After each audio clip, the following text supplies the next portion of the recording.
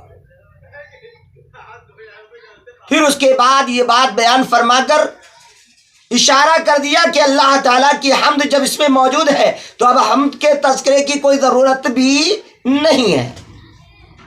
کتنا باریک اشارہ ہے، سمجھنے کی ضرورت ہے۔ امام بخاری رحمۃ اللہ علیہ جی کی فقاہت پر غور کرنے کی ضرورت ہے کہ امام بخاری رحمۃ اللہ علیہ کس طرح سے استدلال کر کے آپ سب سے پہلے اس چیز سے شروع کر رہے ہیں، اس سے اللہ کے حکم سے شروع کر رہے ہیں کہ جس سے اللہ تعالیٰ کے کلام شروع کیا گیا، یعنی کلام اللہ کی شروعات ہوئی، اور وہ بسم اللہ الرحمن الرحیم۔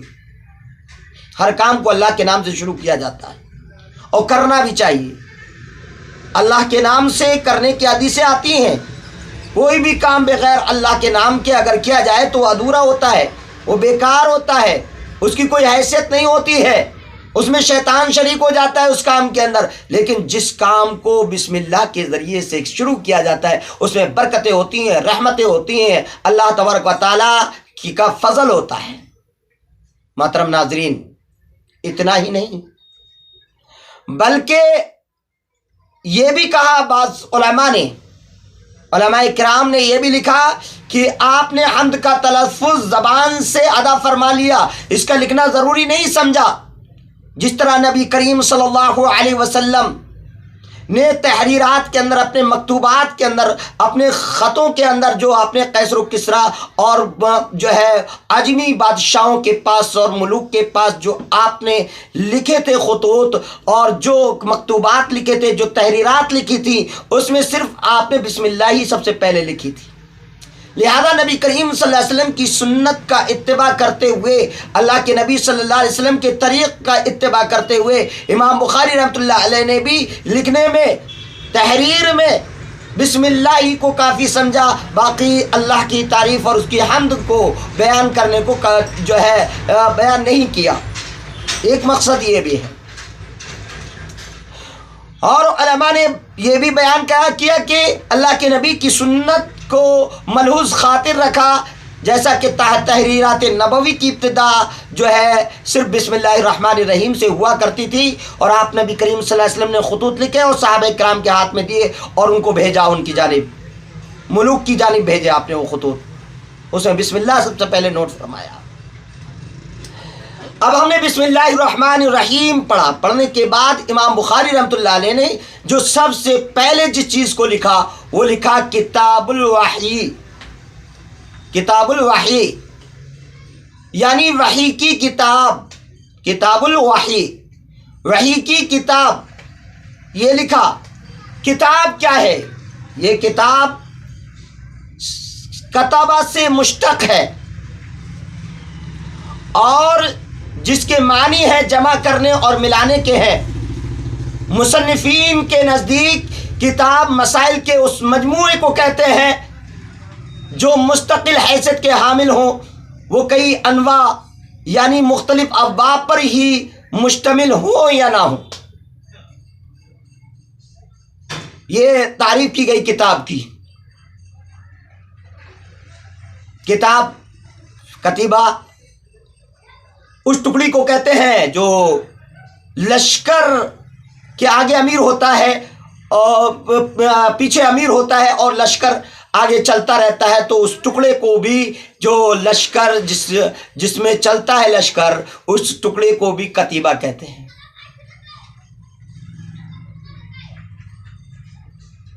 اور لکھنے کو بھی، کتابت کو، لکھنے کو بھی کتاب، یعنی جس میں تمام چیزیں لکھ دی گئی، درج کر دی گئی ہوں، وہ کتاب ہوتی۔ اب وحی کا تذکرہ کیا، کتاب الوحی، وحی کی کتاب، مضاف الیہ کی ترکیب ہے۔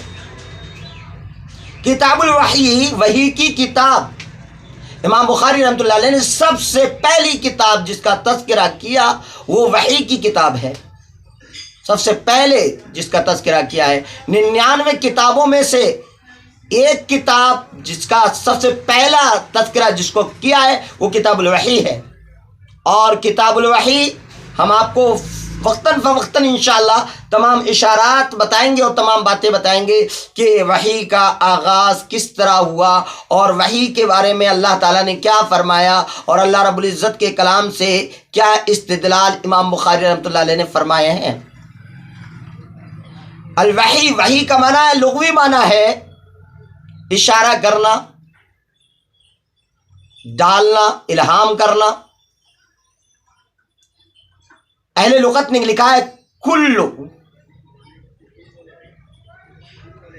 ما القیتہ الی غیرک لیعلمہ، ہر اس چیز کو جس کو تم ڈالو غیر کی جانب